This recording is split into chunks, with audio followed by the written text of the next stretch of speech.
Timmons Group. I'm a marketing communications manager with the firm, and welcome back to one of our live discussions. We do these pretty frequently.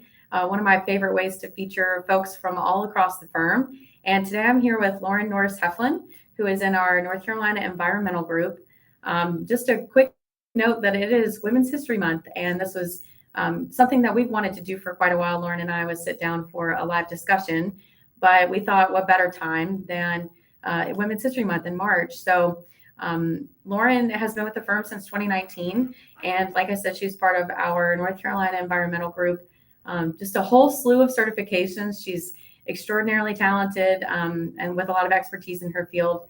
We've got certifications that range everywhere from wetland assessment to an isolated NCDEQ surface water certification, NCDOT, NCDOT, stormwater inspection, NCSU qualified stormwater inspector.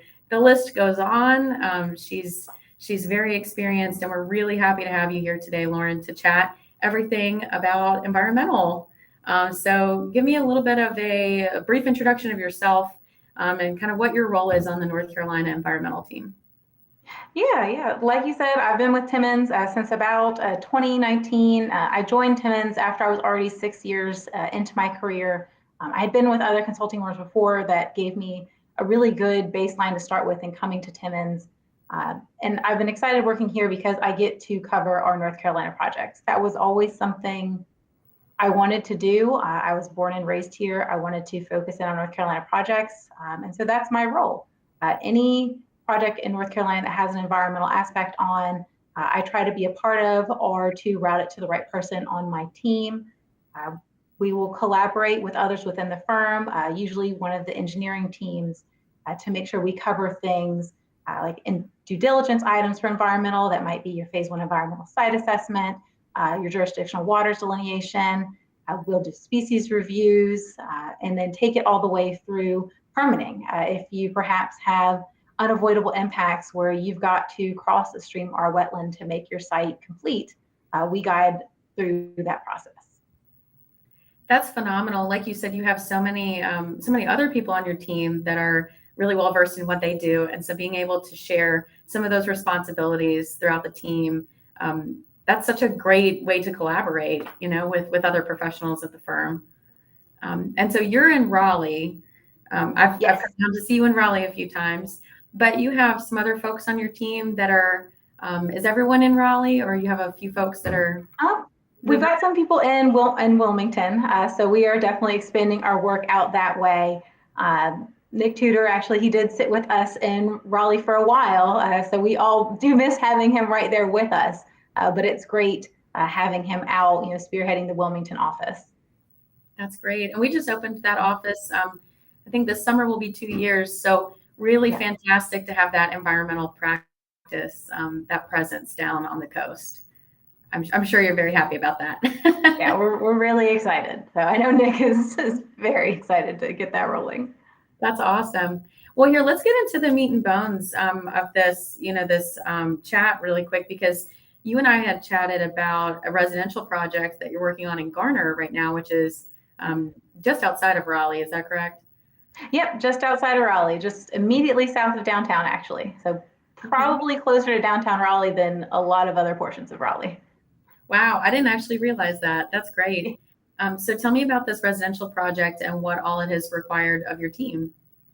Yeah, so my team has completed their work on the project at this point, but others within Timmons are still working.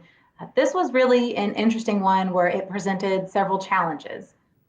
The site had been manipulated over time, mainly through agricultural use, but when we came to the project, most of it was forested. There was still a portion that was used as pasture, but primarily forested. So we went in there, started with a delineation, with protected species review. There were some species concerns there, so we were able to get clearance with the Fish and Wildlife Service early on.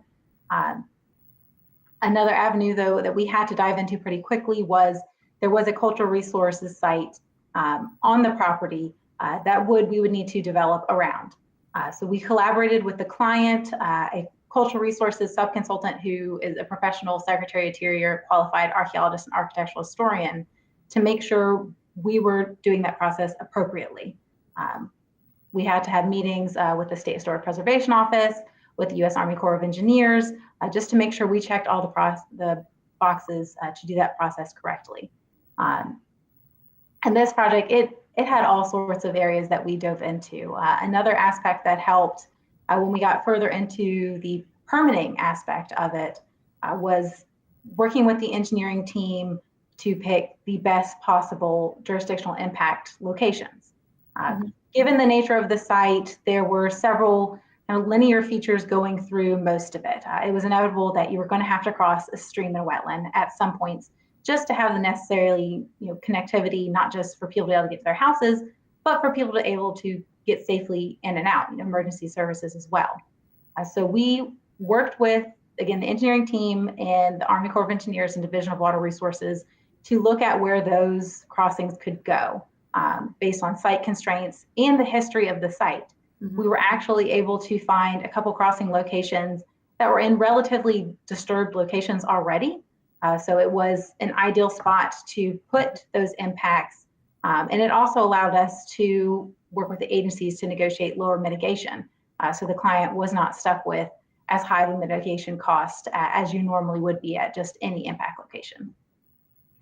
Right. And so, part of your job in environmental services, like we were just talking, you just mentioned the impact, minimizing that impact as much as possible so that the project can move forward per the client's wishes. But also you have to absolutely keep natural resources, the historical content of the site in mind, and what's best for the environment in those ways.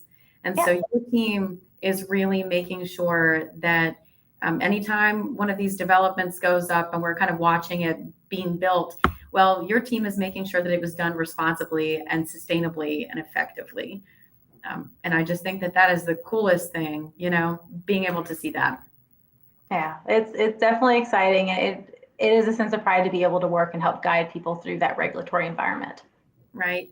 So let me ask a question too. I know that this technically wasn't on our very brief agenda that we put together, but for the folks on the call that are watching the discussion that don't know as much about the environmental permitting side of things, can you explain what wetland delineation is?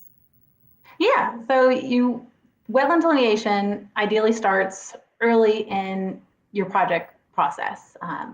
I would recommend it be one of the first things you do so you know what you're looking at as far as developable area on your site. So we go out there, we have a team that will go and look at 3 criteria that identify a wetland. Does it have hydric soils?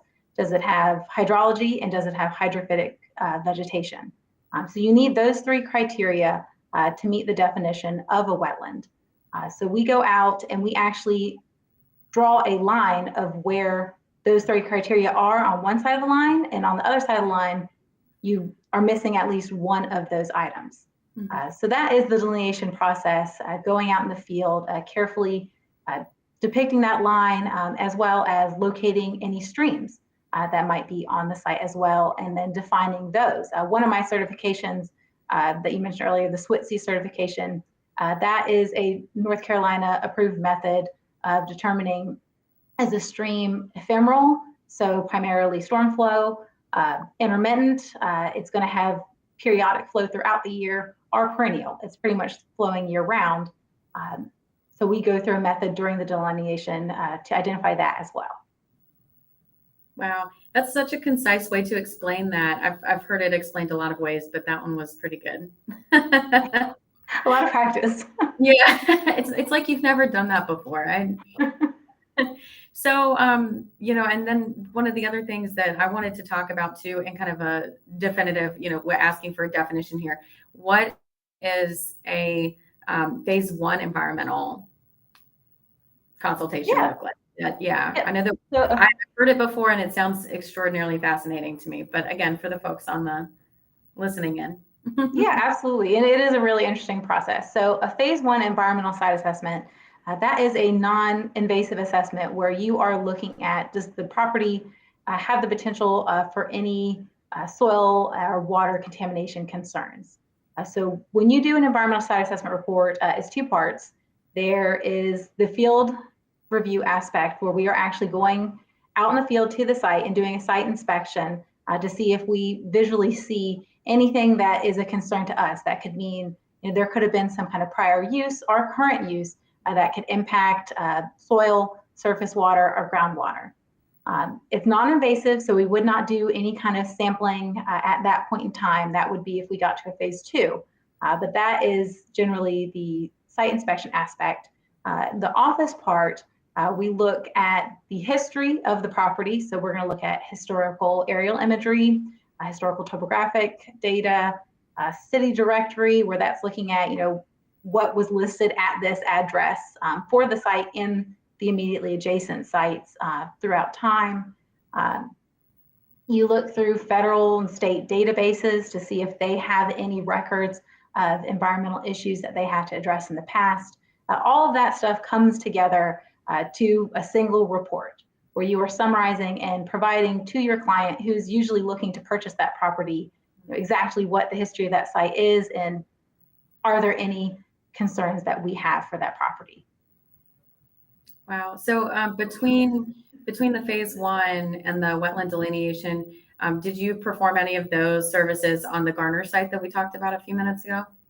We did the delineation on that site. We did not do a phase 1 environmental site assessment out there, but those are often paired because again, both of those are generally most people would complete them early in the process, and I do recommend completing them early on. That's great. And so when you work with your clients and you give them these recommendations, I know that you have a very robust and great relationship with a lot of your clients. Can you tell me a little bit about that, how that process works, supporting them?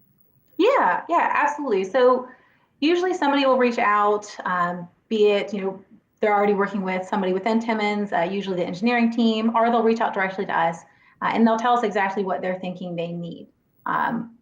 Usually that'll be either a delineation or a phase 1 environmental site assessment. We'll then take a look at the project area and try to determine, is there anything else we would recommend they do? So we'll look through, if they're only asking for delineation, we'll take a quick look through the imagery and the online databases we have available to see, hey, are there any potential phase 1 concerns out here? We'll look, are there any species concerns? Are there any cultural resources concerns? Anything that could come up and impact their timeline for making their project a reality, we try to do at least a quick preliminary review and then advise them further. So sometimes they're not going to get just what they're asking for. We will always give them the proposal that they request, but I like to pair that, and the team as a whole, we like to pair that with recommendations of, what we see a benefit in going ahead and addressing upfront. Absolutely, providing that additional support upfront. I'm sure that helps mitigate a lot of permitting issues down the way that could even cause delays in a project. Yes, absolutely. That's, usually once somebody gets to the point where they're getting 401 and 404 permits for impacting jurisdictional waters, they're at the end of their process. They want to keep as tight of a timeline as possible. They don't want any surprises coming up. So we try to address that early on the proposal process, again, telling them what they might need. And there's even actually work that we can do early consultation. We call it a pre-application consultation. When you're going to need those 401 and 404 permits, where we actually have a meeting with the agencies to talk over, hey, here's our project, here's the strategy we're going to use to permit this, and just talk it over to see, do they have any concerns about it? Are they going to require any extra work that would not be in your standard permitting process? Mm-hmm. Wow, just streamline it. No pun intended. That's fantastic. Oh, Lauren, this is really great to hear, more about what you and your team do in North Carolina. And, our Richmond office does also have an environmental team. I know that you all offer different services. So it's fantastic to get to hear how you support your clients in your region a little bit differently. That's great. Yeah, same basic services. It's just there's different regulations that we each adhere to.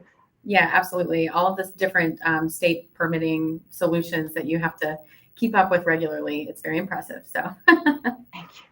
That's great. Well, I like to give everyone this opportunity kind of at the end of our discussion. Is there anything that we didn't talk about that you want to share when you have an open platform like this?